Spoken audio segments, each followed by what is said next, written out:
Doctor Umesh Jadhav ಅವರು ಗುಲ್ಬರ್ಗಾ ಲೋಕಸಭಾ ಕ್ಷೇತ್ರದ BJP ಅಭ್ಯರ್ಥಿಯಾಗಿ ಕಣಕ್ಕಿಳಿದಿದ್ದಾರೆ.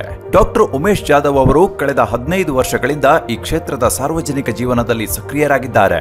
ರಾಜಕೀಯಕ್ಕೆ ಬರುವುದಕ್ಕೂ ಮೊದಲು ವೈದ್ಯರಾಗಿ ಸೇವೆ ಸಲ್ಲಿಸಿದ್ದಾರೆ. ಜೊತೆಗೆ ಕಾರ್ಮಿಕ ಇಲಾಖೆಯಲ್ಲಿ ಸುಮಾರು 3 ದಶಕಗಳ ಕಾಲ ಸೇವೆ ಸಲ್ಲಿಸಿದ್ದಾರೆ. ಡಾಕ್ಟರ್ ಉಮೇಶ್ ಜಾಧವ್ ಅವರು 2013ರಲ್ಲಿ ಚಿಂಚೋಳಿ ಎಸ್ಸಿ ಮೀಸಲು ಕ್ಷೇತ್ರದಿಂದ ಸ್ಪರ್ಧಿಸಿ ಮೊದಲ ಬಾರಿಗೆ ಶಾಸಕರಾಗಿ ಆಯ್ಕೆಯಾಗಿ ವಿಧಾನಸಭೆ ಪ್ರವೇಶಿಸಿದರು. ಆನಂತರ 2018ರಲ್ಲಿ ಮರು ಆಯ್ಕೆಯಾದರು. 2019ರಲ್ಲಿ ನಡೆದ ಗುಲ್ಬರ್ಗಾ ಎಸ್ಸಿ ಕ್ಷೇತ್ರದ ಲೋಕಸಭಾ ಚುನಾವಣೆಯಲ್ಲಿ ಸ್ಪರ್ಧಿಸಿ ಗೆಲುವು ಸಾಧಿಸುವ ಮೂಲಕ ಸಂಸತ್ ಪ್ರವೇಶಿಸಿದರು. ಇವರು ಸಂಸದರಾಗಿ ಆಯ್ಕೆಯಾದ ನಂತರ ಜಿಲ್ಲೆಯಲ್ಲಿ ಅಭೂತಪೂರ್ವ ಅಭಿವೃದ್ಧಿ ಕೆಲಸಗಳು ಆಗಿವೆ.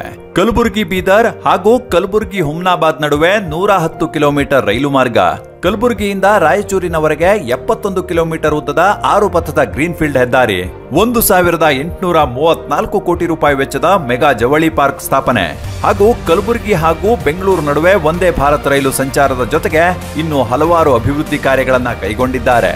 ಸದಾ ಜನರ ಸಂಕಷ್ಟಕ್ಕೆ ಸ್ಪಂದಿಸುವುದಲ್ಲದೆ ಈ ಬಾರಿ ಗುಲ್ಬರ್ಗಾ ಎಸ್ಸಿ ಮೀಸಲು ಕ್ಷೇತ್ರದಿಂದ ಲೋಕಸಭಾ ಅಭ್ಯರ್ಥಿಯಾಗಿ ಸ್ಪರ್ಧಿಸಿದ್ದಾರೆ.